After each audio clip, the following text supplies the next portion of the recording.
Hey guys, we're back for the Alan Wake walkthrough, episode 4, part 2, and like I said, straight up here on the wall you can see Creator's Dilemma, which is another piece of history that is worth checking out. And just follow Hartman through the door, and there is actually another piece of history just on the right of this wall, You might have noticed the typewriter in your room. which is Welcome to Cauldron Lake Lodge, As soon as you feel up to it, la-di-la-di-da. continue. And I think as soon as you walk through here, it pops into a cutscene, so I'll let this play out so you can hear all this.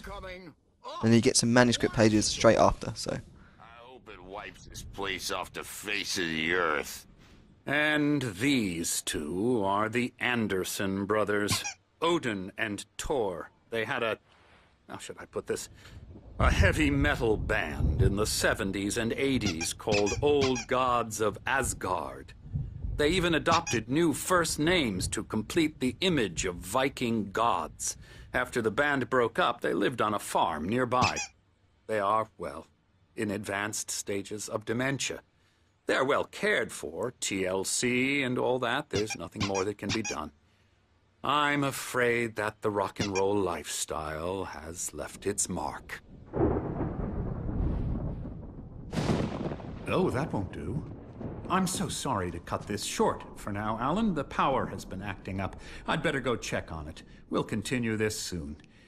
Meanwhile, when you feel up to it, return to your room and try to write. It really is for the best. Don't you think? I'd like to bash his head in with a hammer. Oh, he'd love to fish out our secrets, but he has no clue. He's not crazy enough. Not crazy like us, Sonny. Yeah! Being crazy's a requirement, Sonny. Who else could understand the world when it's like this? It takes crazy to know crazy. That's the sanest thing I've heard in a while. Zane! You're all right, Tom. Hey, we like him, don't we, bro? He's got to go to the farm. The Anderson Farm. Valhalla! We wrote it all down, lest we'd forget. A crash course. All you need to know to get your head right.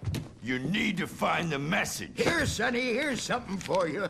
Gave me a rash, but I kept it safe from these bastards. I'm not gonna lie, Odin and Tor are the best names for old people ever.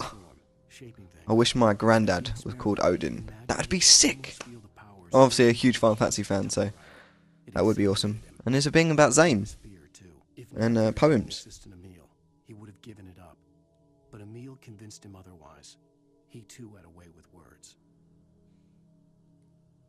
Just like me, Thomas Zane had a way with words. My head was clearing up. And the ladies. I was sinking back into the fantasy.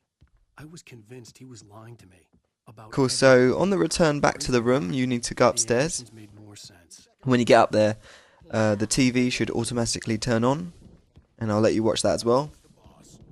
And there's also a manuscript page straight after. Something's wrong. I'm not myself. It's hard to think. There's a shadow inside my head. I can only focus on writing. Everything else is a blur. I'm trapped in this cabin.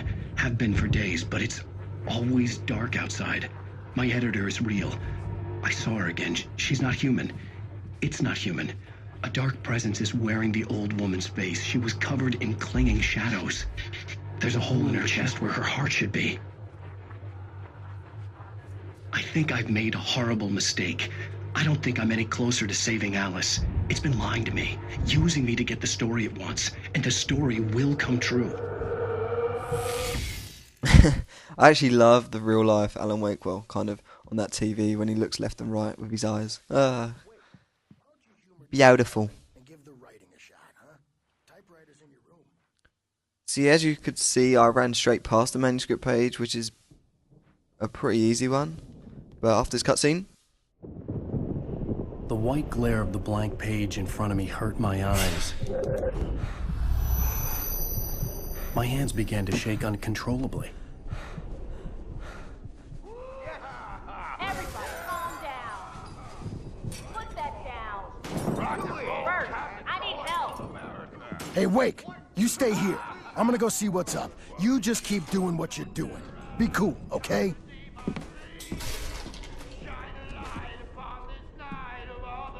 I didn't know what the chaos was all about, but it could be my only chance of getting out of here. So yeah, like I was saying, after this cutscene, you can pick it up. It's just next to the stairs. There's also a generator over there that you should bear in mind. But yeah, there is.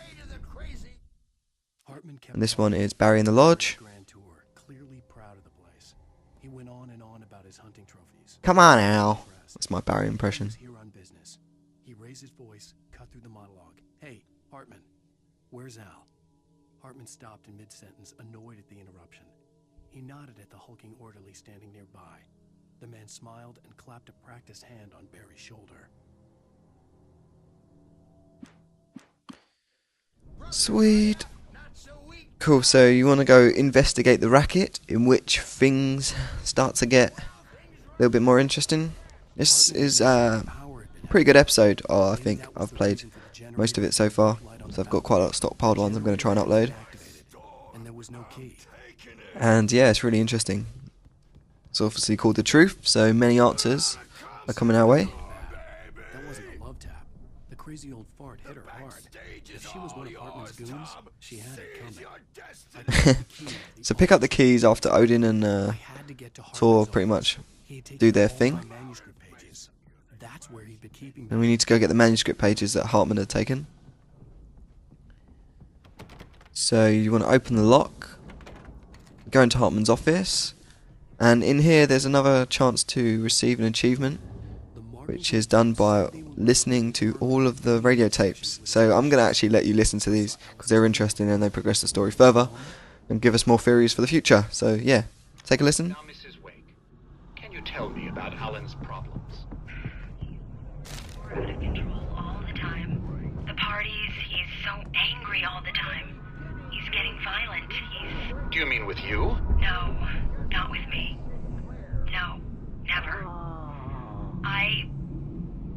Sometimes I almost wish Alan would take a swing at me, because at least that lead to a conversation he couldn't just march out of. But no. Alan doesn't really sleep. And the work, well, he's not writing at all.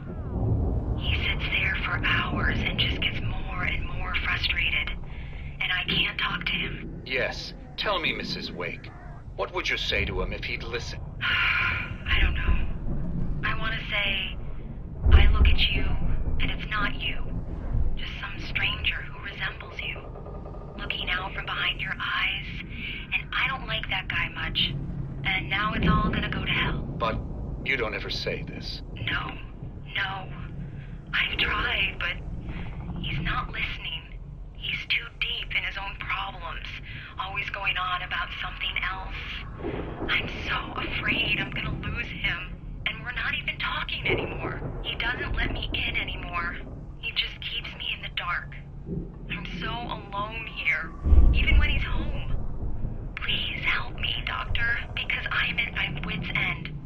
Well, if you can just get him here, I'll absolutely do my very best. Yeah, but Doctor, you need to be careful with him. He's not just going to listen to you and cooperate. He's the most stubborn man I've ever met. Well, I'll be sure to bear that in mind. Hearing her voice, what she was saying made me happy and sick.